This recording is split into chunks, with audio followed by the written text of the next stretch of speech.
take on the Commanders. Both teams are coming off a loss. Cowboys defense couldn't stop Rico Dowdle and the Panthers, and Washington gave up a last-second field goal after that fumble to fall to the Bears Monday night. Jerry Jones was asked how he felt watching that Commanders Monday night loss. Take a listen. It just reminded me that we are still in it. I see so much parity, and then you factor in that these teams get compromised with injury. And we can, have, and may. But if we should have some good go of it here over the next weeks ahead with our injury situation and return of injury, and we can get some wins, then this thing with Dak playing the way he's playing, and the last thing that I'm thinking about is in any way being out of the hunt. All right, Jerry's optimistic. Stephen, what are your thoughts on Jerry's comments?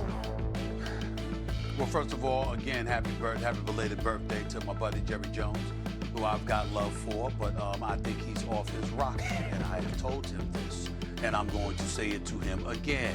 You know, when you sit up here and you look at how horrid the Dallas Cowboys defense is, what I'm going to do is on national television, reach out to my man, the playmaker, Michael Irvin, and ask him to do his damn job, okay? Enough's enough. This is a man that came on First Take and acknowledged that, you know what, he dropped the ball because he should have been all over Jerry Jones before Micah Parsons got traded to talk Jerry Jones out of doing such an asinine thing, okay? But he didn't have the impact that he was supposed to have. This is yet another example. You're gonna go out on a vine for Matt Eberflus? Are you kidding me? That's what you're going to do if you're Jerry Jones? There's nobody I'd rather be in the foxhole with. What? Then obviously you ain't trying to get out.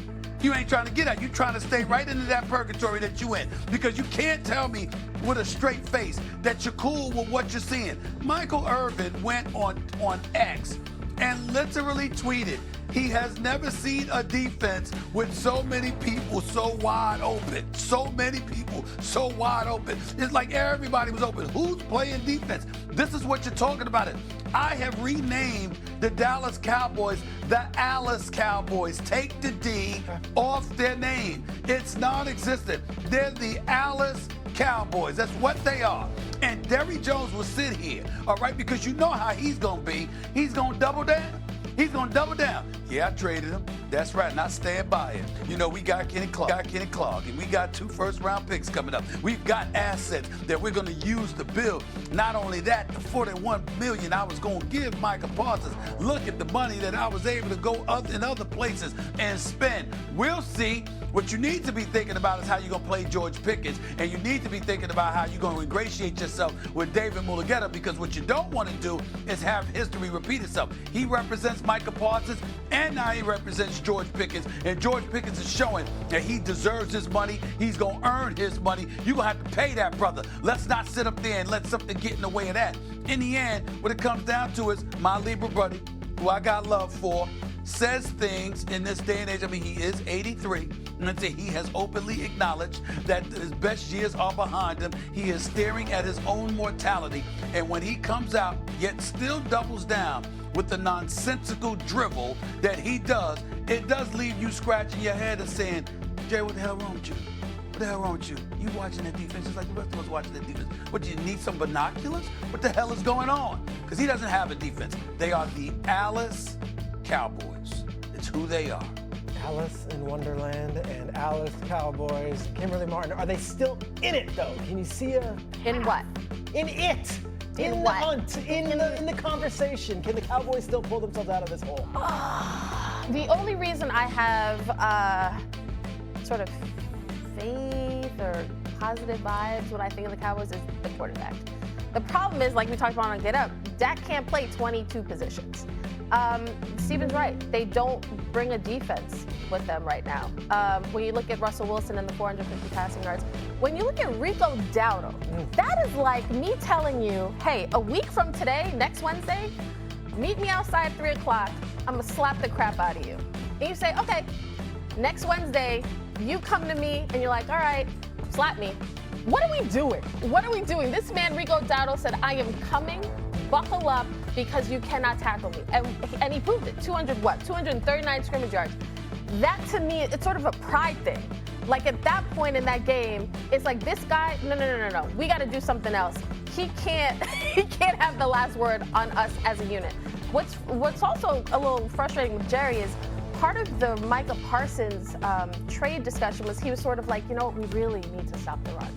We really need to stop the run. That's why he's like, Kenny Clark, this is what we got. And where's the run stoppage? It's the same issue they had coming into this season. So no, unfortunately, Jerry's just talking the talk. Oh, for two? What do you think? No, I think Washington's defense stinks too. I mean, Washington against the Bears, their defense couldn't stop anybody. They do not have a good defensive football team. They're just not good defensively. They looked old on Monday night. Plus, McLaurin's still hurt. I'm not even sure if he's going to play this week, and they have a lot of issues from that standpoint. Daniels has lost a little of his charm from that he had last year based on being hurt. He had a terrible fumble. How dare you. Cost his team the game. And he didn't make those plays. And I love him, but that was a bad play.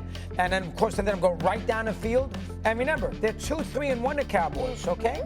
I mean, the Commanders are 3-3, and the Eagles are 4-2. So, I mean, there's no guarantee. And they lost the game against Carolina because when the game was tied with 7 minutes to go, and Dallas had been great offensively, they went 3 and out. Yep. He had a terrible possession, and he played great, Prescott. I'm not blaming him. But they really should have taken the ball, taken some time off the clock, and do what Carolina did when they won the game. Dallas should have done that in the possession before. They threw 2 screens. They lost 6 yards on each screen, and then they had a punt, and then they went down the field, and they kicked the field goal to win the game. Dallas had the ball offensively, middle of the fourth quarter, tied with and he's played great, with a great offense, and they went 3 and out. That is you can't do it. In this day and age in the NFL, you cannot do that because you're going to lose the game. But what you're saying is Dak literally has no margin for error. He has to be perfect because they have no defense. But very few of these teams have defenses. I mean, Kansas City's defense is good, Denver's defense is good, but well, then why are you complaining about the Commanders? Then why are you complaining about the Commanders then? If most of these teams don't have a defense, why are you complaining about the Commanders, especially when we're talking about them going up against the Dallas Cowboys, because their defense certainly ain't worse than the Dallas Cowboys. So why are you bringing that up? It makes sense of that. Makes sense of that. I just saw them on Monday night. They couldn't stop anybody. And the Bears Excuse me. They lost 25-24. The Dallas Cowboys are giving up 30 and 40 points on the regular. How are we talking about that? By the way, Jaden Daniels he didn't have a great game. You think that's going to happen 2 times in a row? You think that's going to be him against the Dallas Cowboys defense? You think that's going to happen to him? I'm not saying they're not going to score 30 points, but Dallas could score 30 points against that. What do you think? This is the George Allen defense in the 70s? I mean, come on. They're not that good. This is not the Over the Hill gang. They are not that good defensively. You just finished saying most teams ain't that good, and I'm telling you, the Dallas Cowboys, their defense is that bad. Their defense is so bad, you shouldn't have names on the back of their jerseys on the defensive side of the ball. You really shouldn't. You should be hiding. It might compromise you business-wise. Could you imagine having a resume right now, going to try to get a job, saying that I played for the Dallas Cowboys defense? Could you imagine that? I mean, if Jerry Jones is so confident that Matt Eberflus is the answer, and there's nobody I'd rather be in that foxhole with. If that's how you gonna be, right? Well, tell Matt Eberflus to take his resume with Dallas this year and think that's gonna get him a job in the NFL. He'd be lucky to have an assistant's job, let alone a coordinator's job. I'm telling you that right now. Their defense is awful. You like Green Bay's defense, huh, Chad? You like Green Bay's defense? I haven't liked it over the last few years. I liked them against the Commanders in week 2. Well, how'd you like him against Dallas? I liked them in week 1 against Detroit. And how'd you like him in week 4 in Dallas when they gave up 40 points? It was bad. It was horrible. Okay? And Flacco went up and down the field in the second half last week. Up and down, up and down. Is that the game? Is that the game they lost 13-10? Was that the game? No, they lost 24-18 or 27-18. I'm talking. Oh, I thought you were talking about Cleveland when they lost to Cleveland. My bad. I'm sorry about that. But that's what I'm saying to you. I'm just saying to you. I'm like, look. It's a lot of bad defenses. But even in a league with a lot of bad defenses, the Dallas Cowboys stand out. They stand out. I will say. Am I lying? Both these teams are playing this weekend. We're going to come in Monday morning, and it might be hey, are you hitting the panic button on A Yeah, or B? So I asked, sure. and Stephen A, we'll start with you. Who needs it more? Who needs it more to keep the dogs at bay and say, okay, we can breathe a little bit? And who needs it where it's, hey, we're not talking about the season's a lost cause on Monday morning if they lose again? I think the Dallas Cowboys need it more. And I'll tell you why. I think they need it more because we know their defense is trash. And we know there's no light at the end of the proverbial tunnel when it comes to that. The offense is carrying you. So ultimately, with George Pickens doing his thing, listen, ultimately you're going to get CeeDee Lamb back. And you're expecting their offense will be even more prolific, right? So since that's the expectation, the Dallas Cowboys or the Alice Cowboys are clearly planning on scoring 35 to 40 a game. And there's nobody who could definitively say that can't happen with the way Dak Prescott is playing because the brother's an MVP candidate. We got to give love where love is due, okay? Even I have to sit here, Kimberly, and I have to say Baker Mayfield might be ahead of him, okay? I got to look at Daniel Jones as well and others. But Dak Prescott is in the conversation considering the kind of season that he's had. 4 offensive linemen out, 4 of them, along with CeeDee Lamb, and you still playing the way that you playing offensively. We got to give Dak Prescott a boatload of credit, and we got to fantasize about the possibility that their offense will be incredibly prolific when you talk about CeeDee Lamb with George Pickens both being out there for defenses to have to deal with, okay?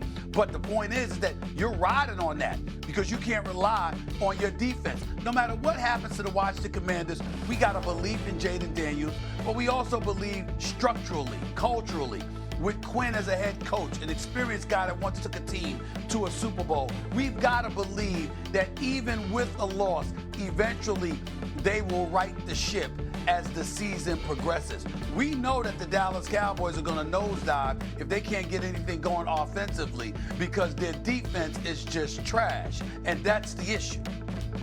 Steven, you're a smart guy. Been covering sports a very long time. So I'm a little surprised. Outside, Davis. Irving for 3. It's hauled in by Doncic. Los Angeles has gone 1 of 5 from downtown in the first quarter. Points out there a bit hard to come by. And let's head over to the sideline and catch up with David Alder. Kevin, thanks. If you think Luka Doncic makes amazing shots in games, you should see his trick shots. It's legendary stuff with his teammates. Luka says, I'm just making them up. I like to have fun, so sometimes I just try some new stuff. And of course, Kevin, he always feels like they're going in. Thank you, D.A. He is a magician with the ball. A very creative mind. It's fun to watch. They built up this lead 3 points at a time. We'll see if they can keep this pace. Not sure they can win it by relying on just the 3. Here's Reeves. And the call on the shot that sends him to the line. It's going to be on Kyrie Irving.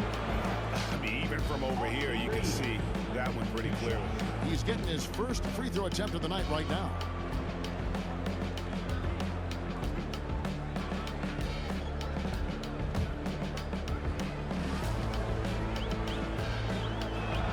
Free throw good, Reeves.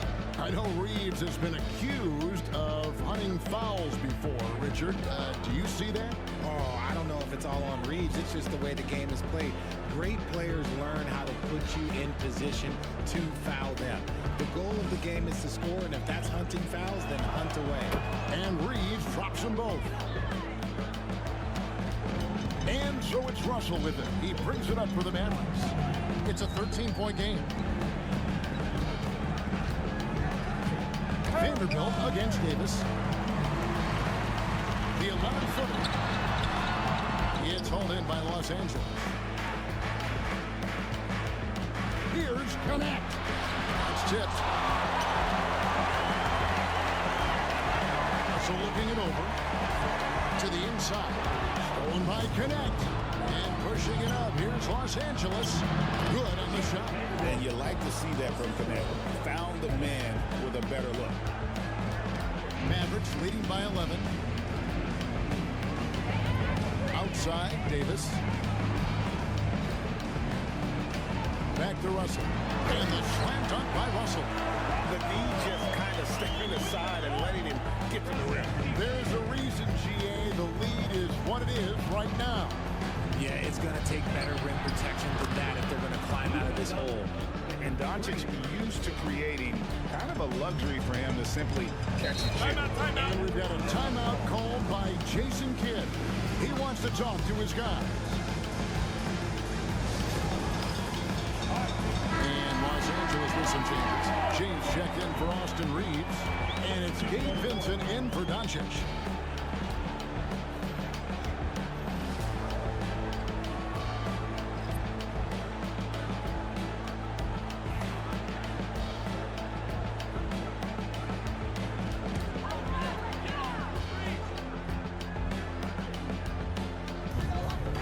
On D, trailing by 10.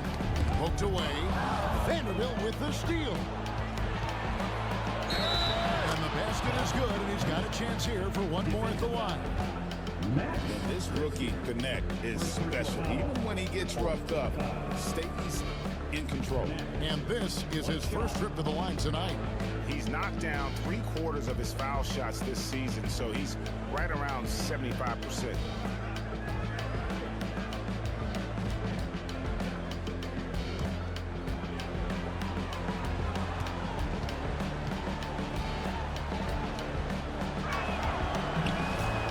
As a junior college product, Dalton Connect-Gray didn't have a traditional path to the NBA.